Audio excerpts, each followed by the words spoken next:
반갑습니다. 오늘 심층 분석해볼 주제는요. 많은 분들이 가장 편안한 투자 전략으로 꼽는 거죠. 이른바 묻고 더블로 가 전략의 대표주자, 바로 뱅가드 S&P 500 ETF VOO입니다. 아마 그냥 사놓고 잊어버리면 알아서 오르는 거 아니야? 이런 믿음으로 투자하는 분들 많으실 텐데요. 그런데요, 최근 시장 돌아가는 걸 보는 과연 이 마음 편한 전략이 앞으로도 계속 통할까 하는 의문이 슬슬 고개를 들고 있습니다. 오늘 그 속사정을 한번 제대로 파헤쳐 보겠습니다. 자, 이 말은 다른 누구도 아니고 바로 VOO를 만든 뱅가드, 그 내부에서 나온 분석입니다.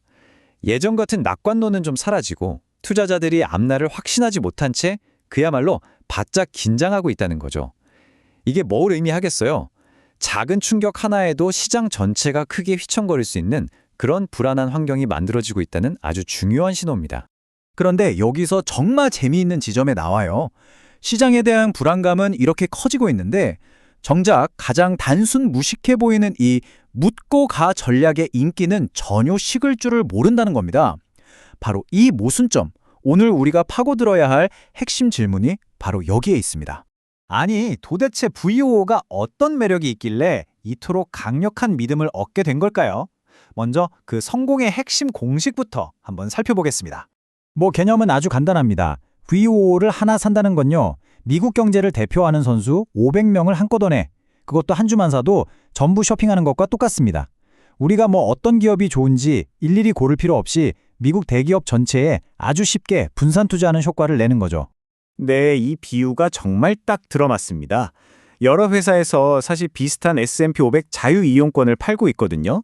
그런데 유독 뱅가드의 VOO가 가진 가장 강력한 무기는 바로 가격, 다시 말해 비용입니다.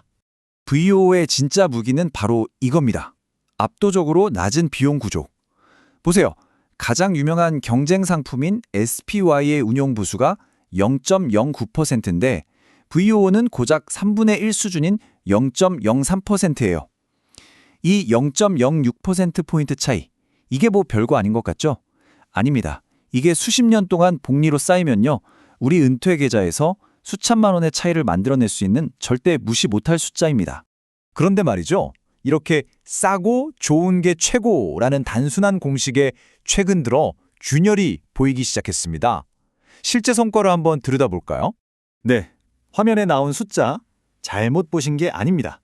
2026년 1분기 VOO의 수익률은 마이너스 4.72%. 그동안 무조건 오른다고 믿어왔던 그 믿음이 처음으로 아주 심각한 도전에 부딪힌 순간입니다. 바로 이 질문이 오늘 분석의 가장 중요한 부분입니다. 저렴하고 단순하다는 그 겉모습 뒤에 VOO의 진짜 얼굴은 과연 무엇일까요? 자, 이제 VOO라는 기계의 뚜껑을 열고 그 안을 한번 들여다볼 시간입니다. 도대체 무엇이 VOO의 성과를 이렇게 좌지우지하고 있는 걸까요? VOO의 포트폴리오를 딱 열어보면요, 깜짝 놀라게 됩니다. 전체의 3분의 1 이상, 무려 34.4%가 정보기술, 즉 IT 섹터에 집중되어 있어요.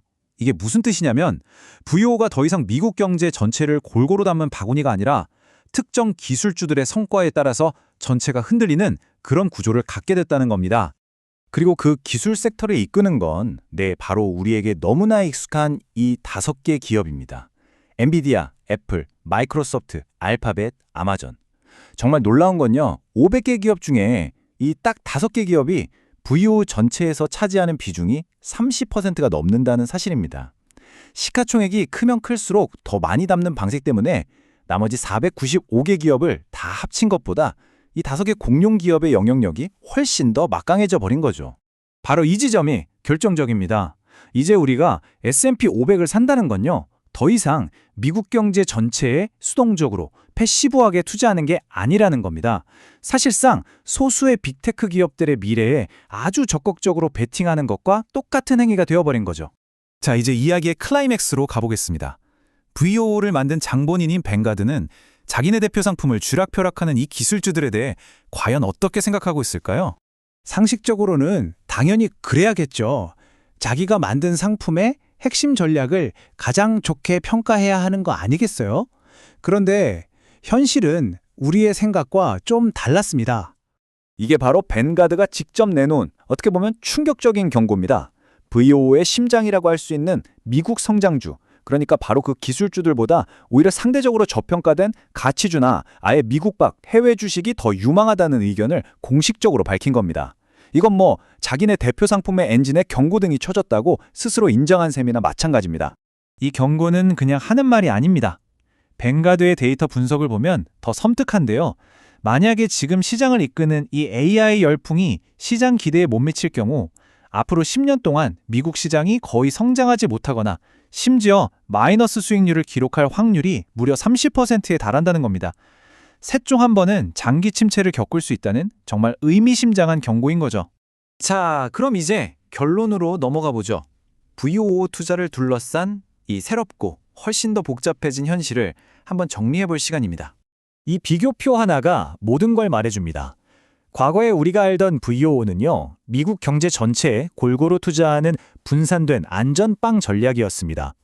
하지만 2026년 현재의 VOO는 소수의 빅테크와 AI의 미래에 거의 모든 것을 거는 집중 베팅으로 그 성격이 완전히 변모했다는 겁니다. 결국 우리는 이 질문에 스스로 답을 해야 합니다.